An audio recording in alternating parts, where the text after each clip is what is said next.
নমস্কার বন্ধুরা, কাজলের রান্নাঘরে আপনাদের সবাইকে স্বাগত।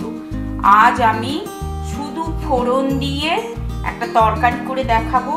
জ্যান্ত রুই মাছ, পেঁয়াজ কালি, সরু সরু করে দুটো আলু নিয়েছি, 4-5টা পেঁয়াজ কালি, এখানে দুটো মাঝারি সাইজের পেঁয়াজ দিয়েছি, আর একটা টমেটো, আর একটুখানি কড়াইশুঁটি।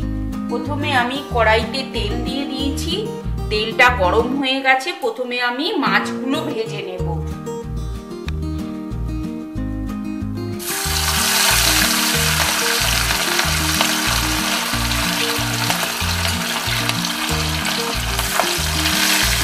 তিনটে মাছ একসঙ্গেই দিয়ে দেবো। আমি প্রথমে মাছগুলোকে ভেজে দেব লাল লাল করে। দেখুন বন্ধুরা, মাছগুলো আমি উল্টে পাল্টে হালকা করে ভেজে নিয়েছি। এবার আমি এই 3 পিস মাছ তুলে নেব।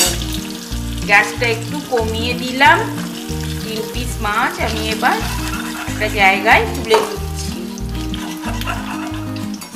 এতে অনেকটা তেল আছে, আমি তেলটা খানিকটা কমিয়ে নেব, তারপর দেখাবো। বন্ধুরা, আমি কিছুটা তেল বাটিতে ঢেলে রেখে দিয়েছি। এইবার এই তেলেতেই আমি তরকারিটা করব। প্রথমে দিয়ে দিচ্ছি 1 চামচ কালো জিরে, ফোড়নের জন্য দিয়ে দিলাম কালো জিরে, আর দুটো কাঁচা লঙ্কা দিয়ে এবার দিয়ে দেব আলুগুলো। আলু আর পেঁয়াজ একসঙ্গে আমি নাড়তে থাকবো।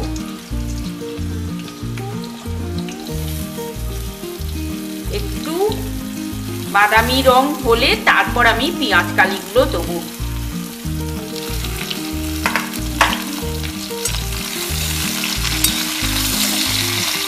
দেখুন বন্ধুরা, আলুটা হালকা বাদামি হয়ে গেছে। এবার এতে দিয়ে দিচ্ছি আমি পেঁয়াজ কালিগুলো আর টমেটোটা দিয়ে নুন দিয়ে দেবো পরিমাণ মতো।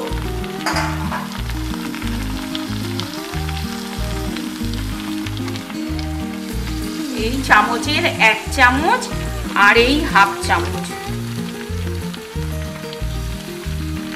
নুন দিয়ে দিলাম। এইবার নুন দিয়ে আঁচ কমিয়ে কমিয়ে আমি এটাকে ভাজবো। কোনো ঝামেলা ছাড়াই এই তরকারিটা এত ভালো খেতে হয়, কি বলবো আপনাদের, করে দেখবেন। কোনো মশলাপাতি কোনো কিছু ছাড়াই, এই কাঁচা লঙ্কা, কালো জিরে ফোড়ন দিয়ে আর জ্যান্ত মাছ দিয়ে। এইবারে এইটাকে গ্যাসটাকে আস্তে করে দিয়ে আমি একটু চাপা দিয়ে দেবো, দিলেই এগুলো নরম হয়ে যাবে। দেখুন বন্ধুরা, 5 মিনিট বাদে ফিরে এলাম। মধ্যিখানে আমি একবার নেড়ে দিয়েছিলাম। দেখুন আলু পেঁয়াজ কালি সব মোটামুটি হয়ে গেছে, নরম হয়ে গেছে। এবারে দিয়ে দেবো এতে কড়াইশুঁটি, আর দিয়ে দেব গুঁড়ো মশলা, হলুদ আর লঙ্কা। দেখুন আমি দিয়ে দিচ্ছি।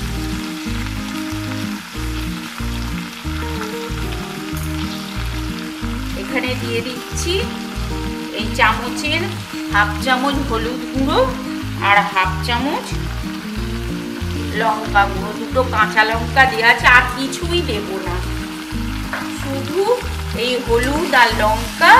এইবার আমি একটু নেড়ে চেড়ে নিয়ে জল দিয়ে দেব। দেখুন আমি নেড়ে চেড়ে নিয়েছি, নিয়ে সামান্য অল্প একটু জল দিয়ে দেবো। জল দিয়ে এবার এর উপর মাছগুলো দিয়ে দেব।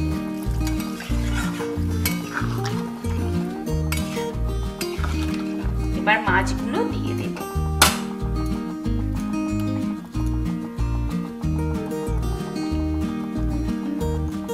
একটু ফুটে উঠলে একটু চাপা দিয়ে দিই, একটু ফুটে উঠলে নামিয়ে। দেখুন বন্ধুরা, 5 মিনিট বাদে আমি ফিরে এলাম। মধ্যিখানে একবার আমি নেড়ে দিয়েছিলাম। তরকারি আমার একদম রেডি। শুধু নামানোর আগে আমি একটুখানি ধনেপাতা ছড়িয়ে দেব।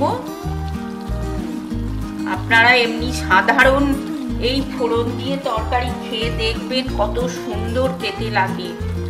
আমার তরকারি যদি আপনাদের ভালো লাগে অবশ্যই একটা লাইক দেবেন, প্রচুর প্রচুর শেয়ার করবেন, আর নতুন বন্ধু হয়ে থাকলে সাবস্ক্রাইব করার অনুরোধ রইল। এবারে আমি এটা একটা পাত্রে ঢেলে নেব। রুটি দিয়ে ভাত দিয়ে সবকিছু দিয়েই এটা ভালো লাগে। নমস্কার বন্ধুরা।